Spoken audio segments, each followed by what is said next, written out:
प्रिय दर्शकों नमस्कार। भगवान शिव का स्पर्श स्त्रियां कर सकती हैं या नहीं, या कुंवारी जो कन्याएं हैं वह भगवान शिव की पूजा करें या न करें, इस विषय पर हम शास्त्रीय चर्चा करेंगे। और इस प्रश्न को करने वाले रायपुर के श्री आशुतोष मिश्र जी हैं।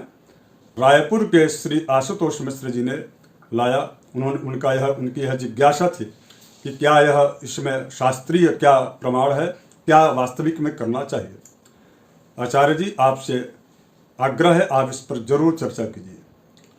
मैं प्रायः ज्योतिष के संदर्भों को लेकर के आपके समक्ष प्रस्तुत होता हूँ, किंतु सनातन धर्म से जुड़ा हुआ यह बहुत ही एक महत्वपूर्ण विषय था, इसलिए मुझे इस विषय की चर्चा करने के लिए उपस्थित होना पड़ा। आशा करता हूँ कि आप सभी लास्ट तक जुड़े रहेंगे। जो नए दर्शक हैं, आपसे आग्रह करूंगा कि इसको आप शेयर जरूर कीजिएगा इस वीडियो को, ताकि अन्य लोग भी इसका लाभ उठाएं।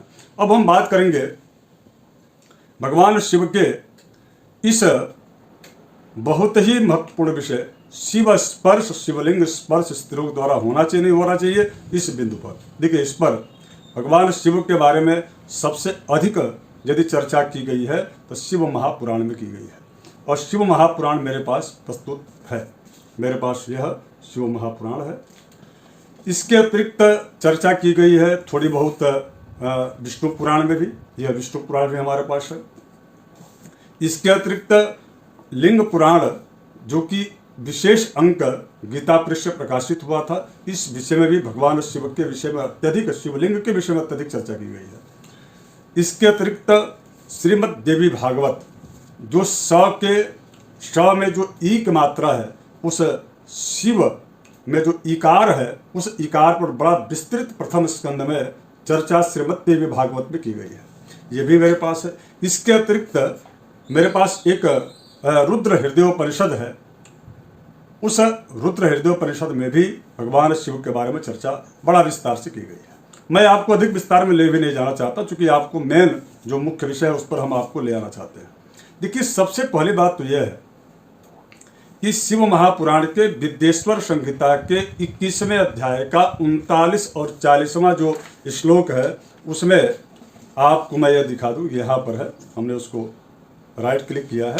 कहा गया है कि ब्राह्मण क्षत्रियो वैश्य शूद्रो वा प्रतिलोमजः पूजयेत सततम लिंगम तत् मंत्रेण सादरम, तत् तन मंत्रेण सादरम, या तत् तन मंत्रेण साधनम।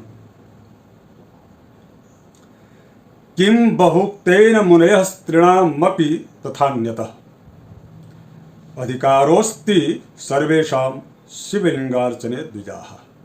अर्थात भगवान शिव के शिवलिंग का स्पर्श, पूजन, जब पूजन करेंगे तो स्पर्श भी करना ही है, स्वाभाविक है। कहा गया ब्राह्मण भी कर सकते हैं, क्षत्रिय भी कर सकते हैं, वैश्य, शूद्र और प्रतिलोमजः, उनको भी अधिकार है।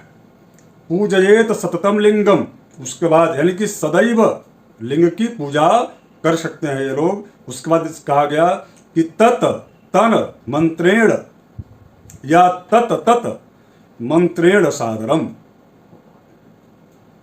यानी कि ये सभी लोगों को उनके अनुसार, ब्राह्मण को, क्षत्रिय को, वैश्य को, शूद्र को, उनके अनुसार जो अलग अलग जो मंत्र, या यूं कहें कि भगवान शिव का जो सबसे अधिक महत्वपूर्ण जो मंत्र है, जिसकी स्वयं भगवान शिव ने बड़ी व्याख्या की है, उन मंत्रों का, या रुद्र जो है गायत्री मंत्र का, या ओम नमः शिवाय पंचाक्षरी मंत्र का जो भी जप करता है, पाठ करता है, उस मंत्र से भगवान शिव की आराधना कर सकता है। उसके आगे इन्होंने कहा कि किम बहुक्तेन मुनयः स्त्रीणामपि तथान्यतः अधिकारोस्ति सर्वेषां शिवलिंगार्चने द्विजाः। विशेष रूप से कहा गया, पुनः कहा गया, लिंग पुराण में कहा गया, लिंग वेदी महादेवी लिंग साक्षात महेश्वरी। जो शिवलिंग का ऊपर का जो भाग है वह शिव है, जो ज्योति स्वरूप है, और नीचे का जो भाग होता है अर्धाली शिवलिंग के नीचे का, वह जो है स्वयं साक्षात महादेवी भगवती पार्वती का वह स्वरूप है, जिनको महेश्वरी कहा गया है।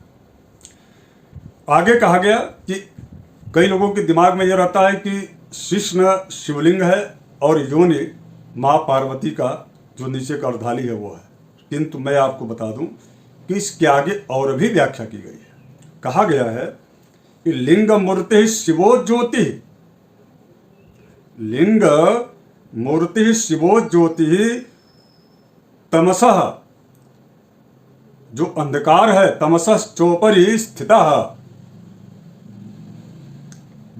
यानी कि वह जो लिंग है वह अंधकार को नष्ट करने वाला इतना प्रकाशवान या प्रकाश पुंज ही लिंग है, जिसको आपने सुना होगा प्रायः ज्योतिर्लिंग, अर्थात ज्योति मतलब प्रकाश होता है, प्रकाश का या प्रकाशवान किसी तत्व का जो लिंग के रूप में उसका आकार हो, इस प्रकार के भगवान शिव को सृष्टि का अध्येता माना गया।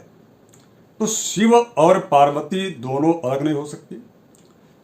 श्रीमद् देवी भागवत में कहा गया कि दोनों में से यदि किसी एक को अलग कर दिया जाए तो वह, अर्थात जैसे शिव में से यदि ईकार हटा दिया जाए तो वह शव के समान हो जाता है, यदि ईकार को जोड़ दिया जाए तो वह शिव के समान हो जाता है, जो कि सृष्टा के अध्येता हो जाते हैं, इसीलिए उनको देवाधिदेव महादेव कहा जाता है। ऐसे में अब आप ये समझ सकते हैं कि दोनों एक के बिना अधूरा है।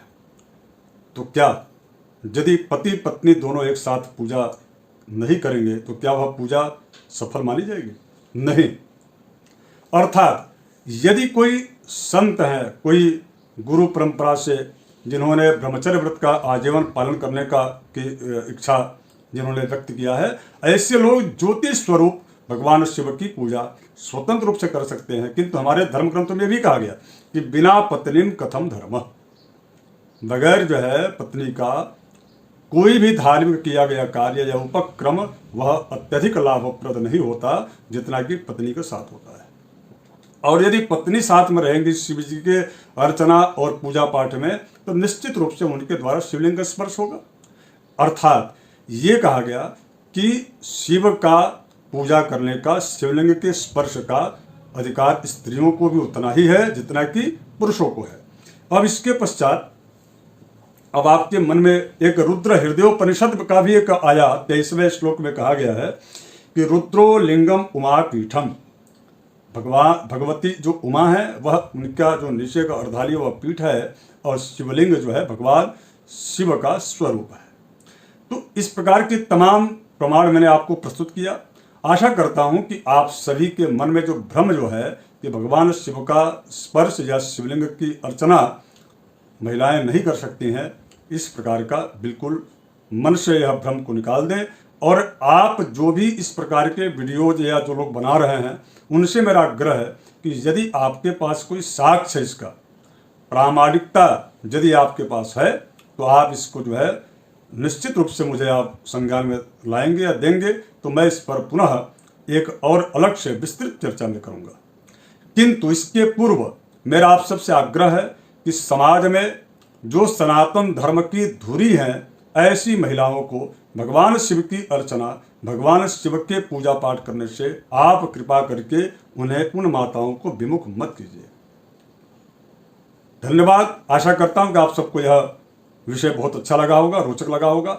पुनः किसी दूसरे विषय को लेकर मैं उपस्थित होऊंगा, और आप सबसे मेरा आग्रह है कि आप इस कार्यक्रम को अत्यधिक लोगों तक जरूर शेयर करें और अधिक से अधिक जोड़ने का प्रयास करें। सब्सक्राइब अवश्य कर लीजिएगा ताकि इस प्रकार की जानकारियां अन्य लोगों तक या आप तक भी पहुंचती रहे।